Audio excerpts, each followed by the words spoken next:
Good morning from Sighetu Marmației, aka Sighet, in far north Romania, bumped right up against Ukraine. Now, I've shot a lot of videos up here. In the past 10 years, I've spent a cumulative 2 years around Sighet. And during that time, I never shot a video dedicated to the Jews. So why now? Well, I rented an AirBNB here for 5 nights while my beloved Toyota FJ Cruiser is getting serviced. I posted a previous video about that ordeal. And it turns out the Airbnb is part of a Jewish household. Let me show you the house real quick. But that's what sparked the idea. So here's the guest house entrance, and you'll see there's a mezuzah on the doorframe. A mezuzah, and I'm not Jewish, but my understanding is that a mezuzah is a piece of parchment that's inside. Oh, here's another one. Here. Another door frame, so it's meant to be, I think, in all the door frames. But there's a parchment inside called a mezuzah that basically quotes a biblical verse that says you must hang up a mezuzah in your archways, I guess. Correct me if I'm wrong. So here's what 30 euros a night can get you in Sighetu Marmației. It's a small guest house, bedroom area. Lots of books. And you have the dining area and the kitchen.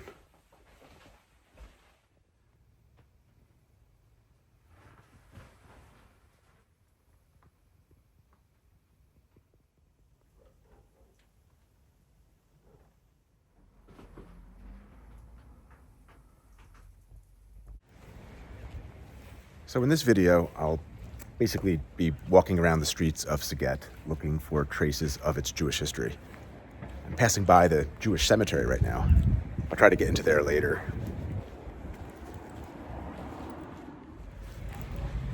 Roughly half of Sighet's population was Jewish before May of 1944, when deportations to Auschwitz started taking place.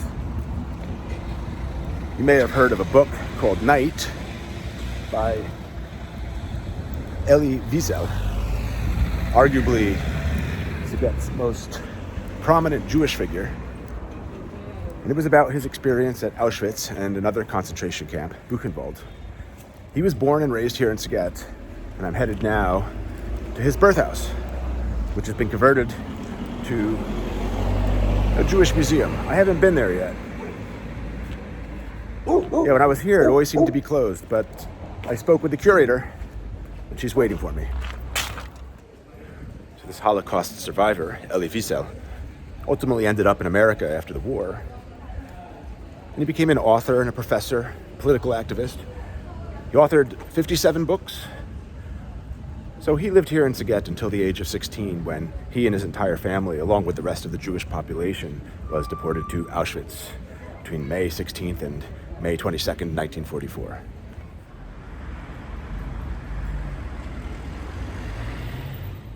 And arrived. There he is, Elie Wiesel. Take a look around. A sign says here of the Holocaust that Romanian authorities were the main perpetrators of this Holocaust in both its planning and implementation. Between 280,000 and 380,000 Romanian and Ukrainian Jews were murdered or died during the Holocaust in Romania. An additional 135,000 Romanian Jews living under Hungarian control in northern Transylvania also perished in the Holocaust, as did some 5,000 Romanian Jews in other countries. A high proportion of those Roma who were deported also died. Some 25,000 Roma, half of them children, sent to Transnistria, technically part of Moldova now. Wow, look at this photo.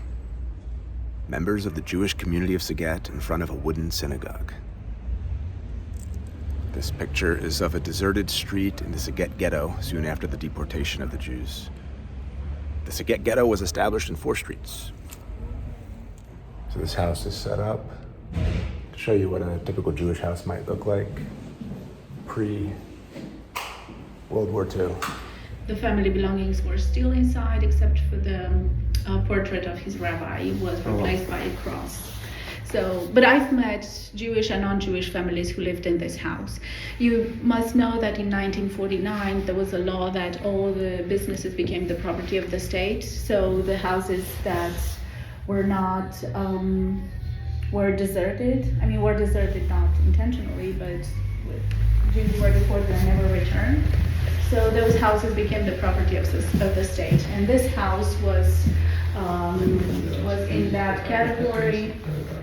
In each room lived at least one family or one family for 2 rooms. It was given to socially assisted people. That's what happened to the house. How are there cars inside the wall? Is there someone living inside the... He lives here. He lives inside the walls of the He cemetery. lives right here. This is his home. Well, yeah, Okay. This is the chapel to prepare the dead body, but he uses it. Okay. As he died. The guard for the cemetery is not Jewish, he's Romanian, and he lives in that house there. The monument right there is the soap monument. Soap? Of course, it's just a symbolic monument.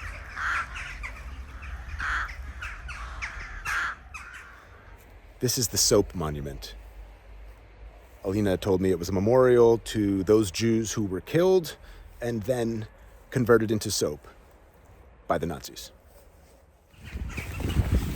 You know what the oldest stone is here? No, I don't. Because of the material, the stones they were built out of. You see, it's very... So this Sighet Jewish cemetery is around 300 years old. But as Alina mentioned, many of the original stones cannot be found anymore due to weather erosion. What you see around in every Jewish cemetery, what you see around the fence is the sign of the Kohanim. These are the descendants of the high priest of the Old Temple in Jerusalem. It's the elite of the Jewish community, and they practice a very strict endogamy. They married only among themselves. So a Kahana would always marry a Kahana, and that's their sign. And the tower you see here, it's called the Kahana Tower because the laws of the Kahanas is very strict. They're forbidden to become impure, so they're not supposed to enter anywhere the cemetery. So they found this ingenious funerary engineering element to build a platform so you would still be in the terms of the law of the halacha, but still attend the funeral because you are allowed to come to the funeral of your family. Now, when you see a Jewish gravestone and it's marked with these hands, it signifies that who was buried here was a member of the creme de la creme of the Jewish community. And as I understand it, his people, his family, wouldn't be allowed into the cemetery. But this tower gets around that rule somehow, where you can still attend a burial, but not break the rules.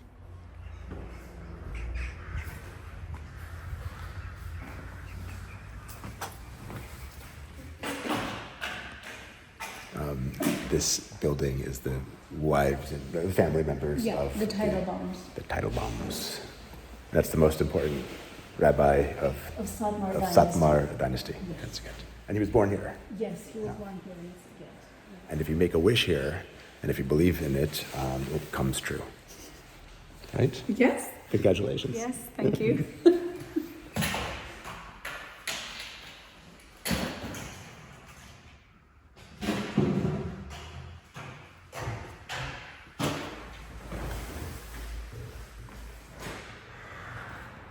You know, I'm going to write down a wish too. I'm not one to throw away a chance like this. I got things I need.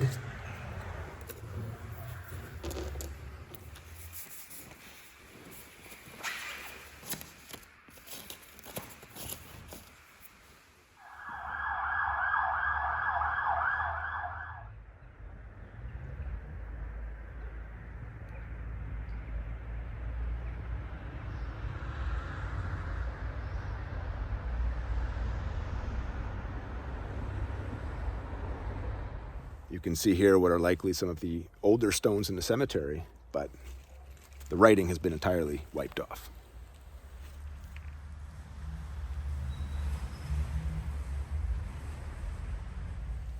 Let's talk a little bit about the origins of the Jewish community of Sighet, which began in the 1600s, back when Hungary was still a part of the Ottoman Empire, as was Transylvania, which included this region of Maramureș.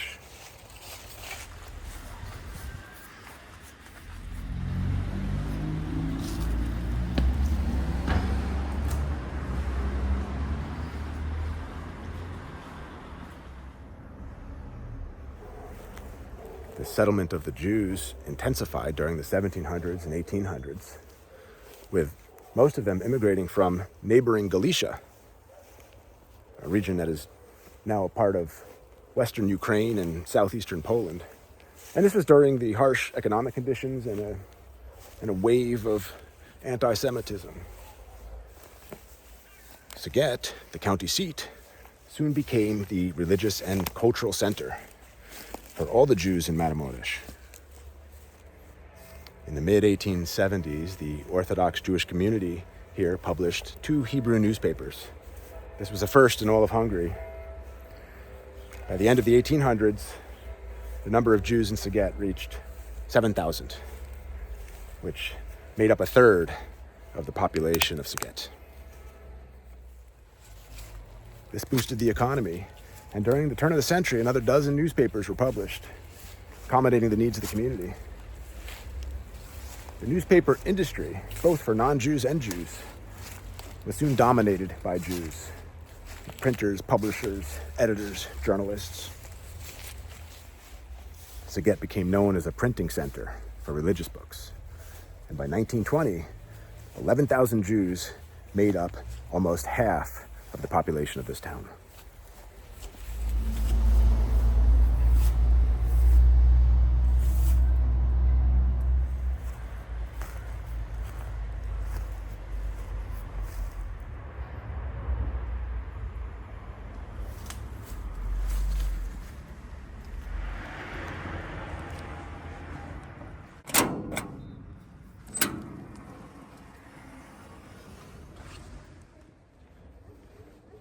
And here's the house I'm staying in. And this wall over here on the right, that's the cemetery wall. That's the Jewish cemetery wall.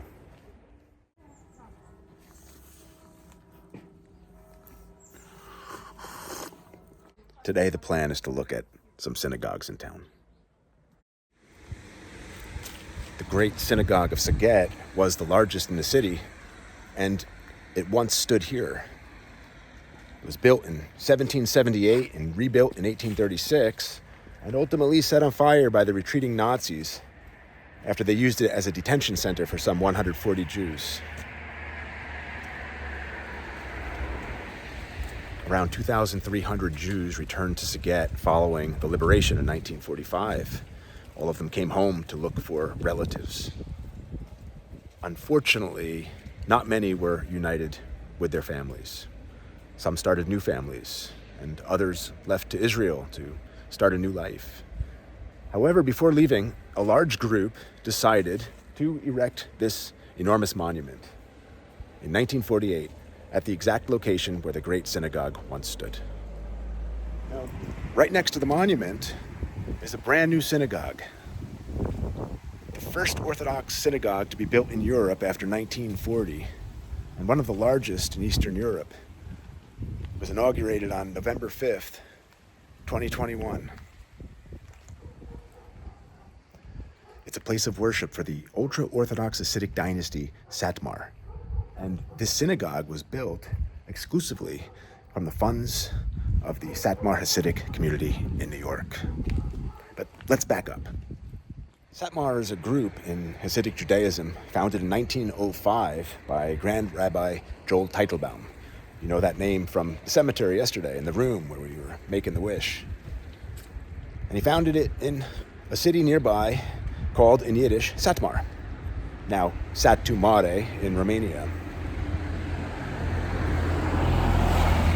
After World War II, Teitelbaum settled in Williamsburg, Brooklyn, with a small group of followers seeking to reestablish his sect, which had been completely destroyed in the Holocaust. Satmar is characterized by extreme conservatism, a complete rejection of modern culture, and a very strong religious anti-Zionism. Satmar has since grown to become one of the largest Hasidic dynasties in the world. At the inauguration of this new synagogue, Aaron Teitelbaum was present. He's the chief rabbi of the Hasidic community in New York. And it was Aaron Teitelbaum who decided that this synagogue should be built in Sighet, the hometown of his grandfather and founder of the sect, Joel Teitelbaum. Let's take a look inside. How many people would you say visit annually? It's only been about 2 years. A couple of thousands, I would say. I mean, only once this place can accommodate at least 400 people, 400 men. So, like sleeping here as well? Or? Well, they sleep around, I mean, all over the town, but they do join the services and they're here for meals in the restaurant. And that's only one time, and there's several. Are most of them coming from New York? Yes, yeah. Very few from Israel. Belgium is also a place, London is also a place where you have Satmar Hasidim, but most of them are, yeah.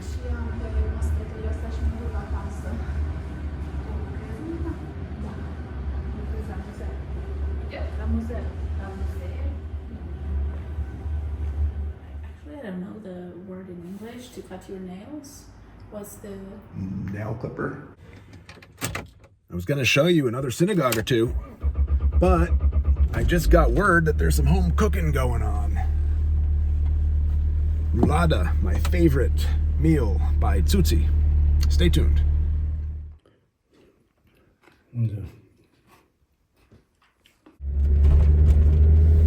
Yeah, I got a loaner while waiting for the FJ to be repaired. And let's take a drive to the train station.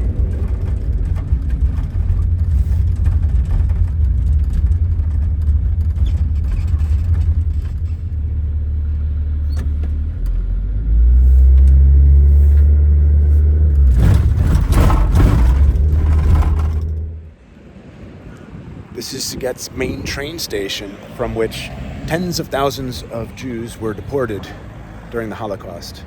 And there are two plaques up here, one in Romanian and one in English and Hebrew, erected on the 70th anniversary of those deportations.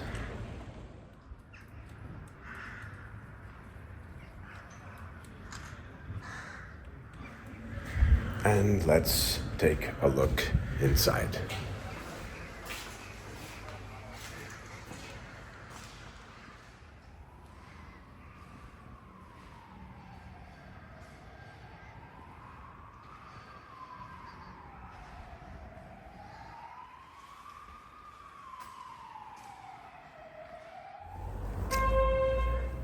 There's a record of 4 trains departing from this station in May 1944, containing a total of 12,489 Jews.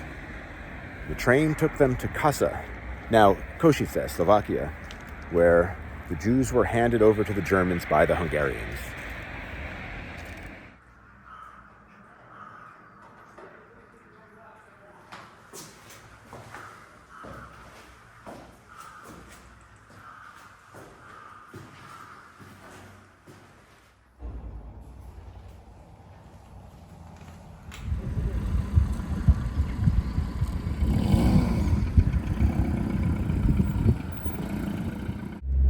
Sun sets in a half hour. Let's squeeze in another synagogue.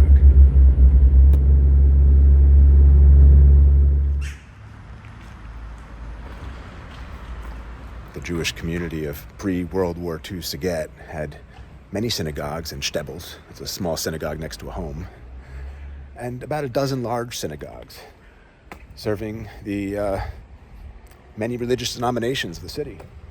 The only remaining synagogue from before World War II is this Sephardic synagogue. It was built in 1902 in Moresque style. eclectic Moresque style. This synagogue was used as a warehouse in Ceausescu's communist Romania. It was restored in 2004.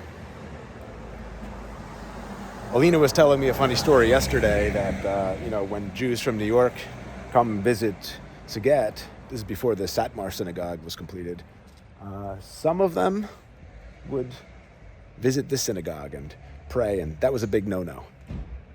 These different Jews are not welcome in different synagogues. He was told when he returned to New York, go back to Sighet and undo everything you did. Well, it's locked, but here are some photos that I found online of the inside.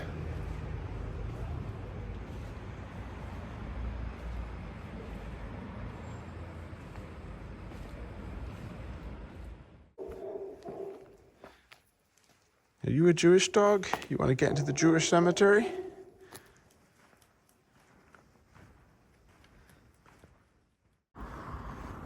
One of the guys at the bar last night told me to visit Kahana Court. I did some light research on it, heading there now. And then I think afterward we'll visit the first Jewish cemetery of Sighet. And then I'm thinking a walk into Ukraine. And here it is, Kahana Court, on this street known by the pre-Holocaust Jewish community as Yiddische Gas. It connected this Jewish neighborhood to Sighet's main street. You remember the name Kahana, the creme de la creme of Jews, descendants of the high priests of the Old Temple of Jerusalem. Well, Kahana Court was the center of Jewish life here. The Kahanas in Sighet were a well-established and rich family. They owned a number of stores and restaurants, and every Friday before Sabbath, they would prepare a number of meals and distribute them to the poor here. This court held a number of Jewish shops, shoemakers and tailors, whatnot. After the Jews of Sighet were deported, the court has remained abandoned, aside from a few shops here and there. Oh, and it looks the Tarbut Foundation is here.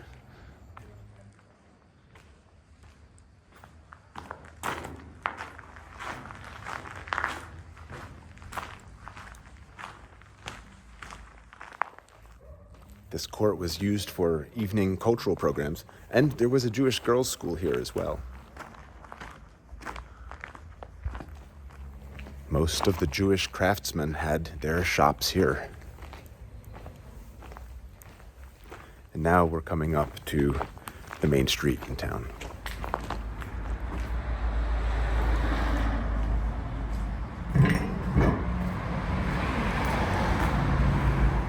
And here's the passage we just walked out of, and the main street.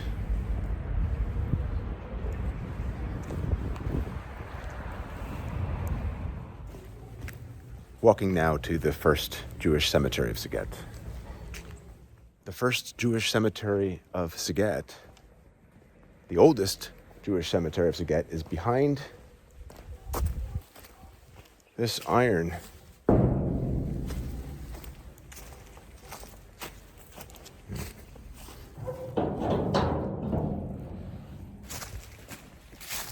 It looks like just a field there. I don't see any markers. Let me do some quick research and get back to you. Okay, so all of the markers have been relocated to the new cemetery, the cemetery I showed you my first day, except for two. The stones of the first rabbi of Sighet, Rabbi Avramovich, and his wife. And the reason these two stones remain here are because anybody who tries to move them is instantly struck by lightning. And you can see them here around the corner.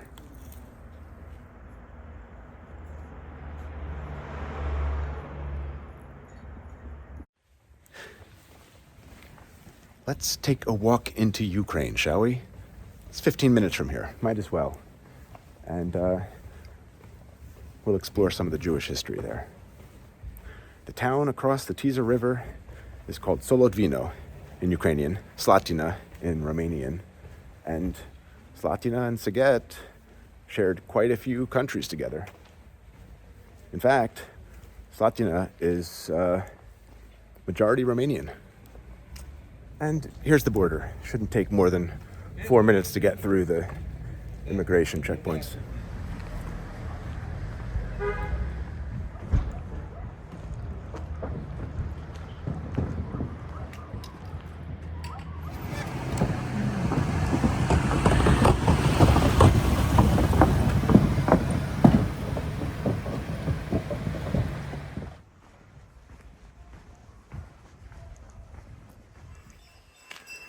Make the first left after you cross into Ukraine, and you come across our first former synagogue called the Pors, and a Jewish bath, mikveh.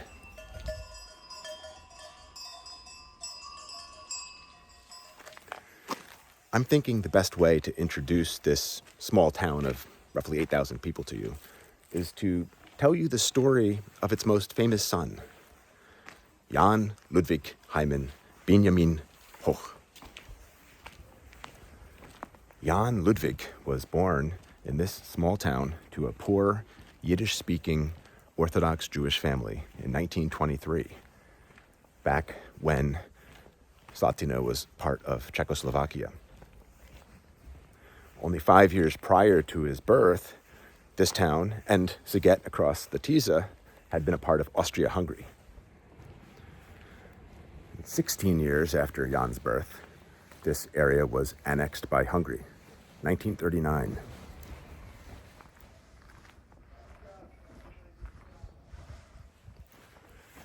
After the Germans occupied Hungary in 1944, most of Jan's relatives were murdered in Auschwitz, while he had escaped to France. There's a record that on May 25th, 1944, a death train originating from this village, then named Okna Slatina, the Hungarian name, arrived in Kassa, now Košice, Slovakia, where the Hungarians handed over to the Germans 3,319 Jews. Skipping ahead, Jan Ludwig Hyman Benjamin Hoch became a British citizen and changed his name to Robert Maxwell. He became a politician, he stole a lot of money, and became one of the richest people in the world. And now, it is believed, worked as a secret agent for Israel's Mossad. It's been revealed that Maxwell, through his connections in the United States government, sold Israeli-bugged software to the Los Alamos National Laboratory to gain information on the nuclear research by the United States. Maxwell is also credited with convincing the Czechoslovak communist leaders to arm Israel in the 1948 Arab-Israeli War. And when he died, 6 serving and former heads of Israeli intelligence services attended his funeral in Israel. And the Israeli prime minister eulogized him, stating, "He has done more for Israel than can today be told." He died, they say, falling off his luxury yacht named the Lady Ghislaine while urinating into the ocean, nude. 1991. Oh yeah, the Lady Ghislaine was named after his daughter, Ghislaine Maxwell.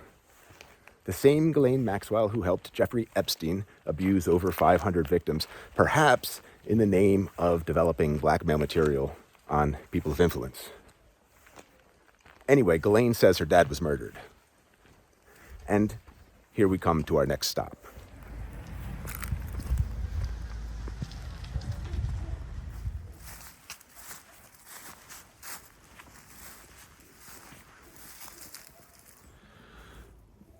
It's an old Jewish cemetery. I read that the last known burial here was 1957.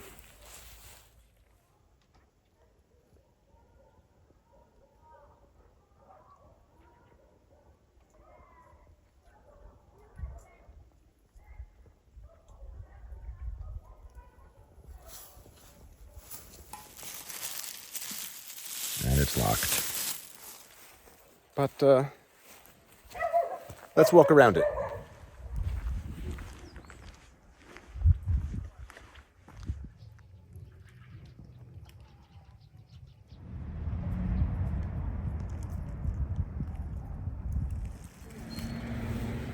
So I've actually shot a lot of videos in Solotvyno in the past. So if you're interested in the town, you want to watch something that's not Jewish focused, I'll put some links in the description area.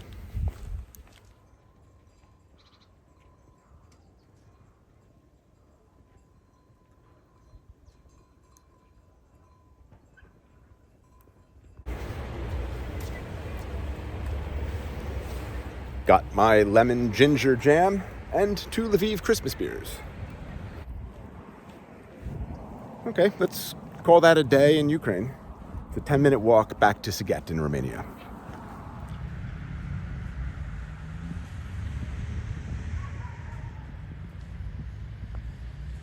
One more stop, our second former synagogue of Solotvyno.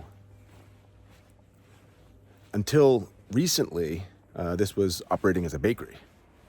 I heard from Alina, and she said there are at least 3 Jewish families that live here in Solotvyno, because she knows 3 families here. So what I read about, the last burial in the Jewish cemetery here, probably incorrect. 3 families. Contrast that with Sighet, that has about 80 registered Jews there. Due to the communist regime, most of the Jews that returned after World War II ended up emigrating to other countries.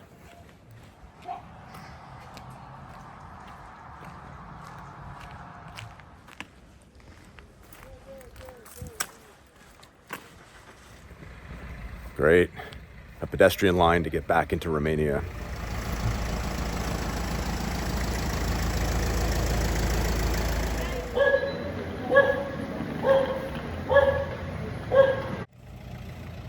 Cleared Ukraine. Took about 10 minutes. Now for the bridge. And then the Romanians. You know what I wished for in that house, the Jewish cemetery? That the bridge to Romania doesn't collapse when I'm walking over it. And 30 seconds to pass through the Romanian immigration. So, back in Sighet. I just read about a synagogue that was brought over from neighboring Barsana to Sighet. It's an 8-minute drive away. Let's get into the car I borrowed from Ede and check it out.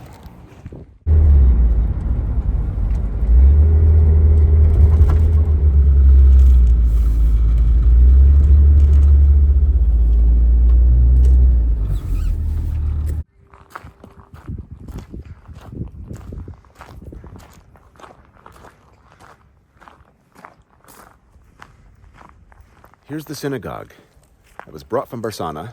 They believe it dates from around 1920. And it was rescued from Barsana and opened for public viewing starting from 2014. Drimer House, I'm not sure how to say it. I'll just say Drimer. Mr. Drimer was a rabbi and a teacher and a shohet. That's a person certified by a rabbi or a Jewish court of law to slaughter animals for food in the manner prescribed by, the Jewish rules. His house was a synagogue, as well as a welcoming place for all travelers to the area for lodging.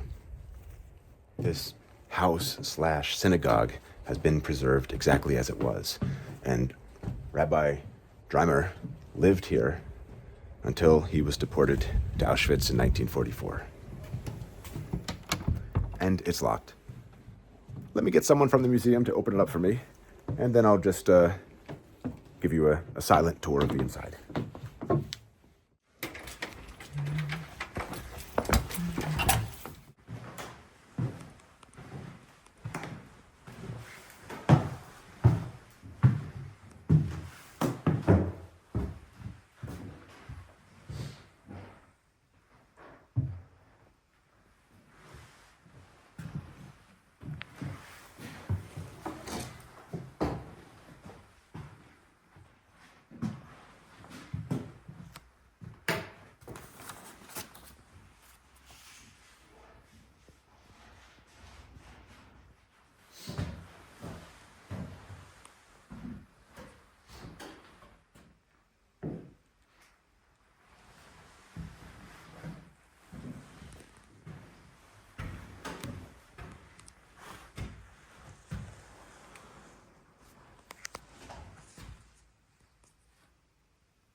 And there you have it. The girl who let me in, she told me it's pronounced Drimer. So I was wrong. Not Dreamer, not Drimer. Drimer.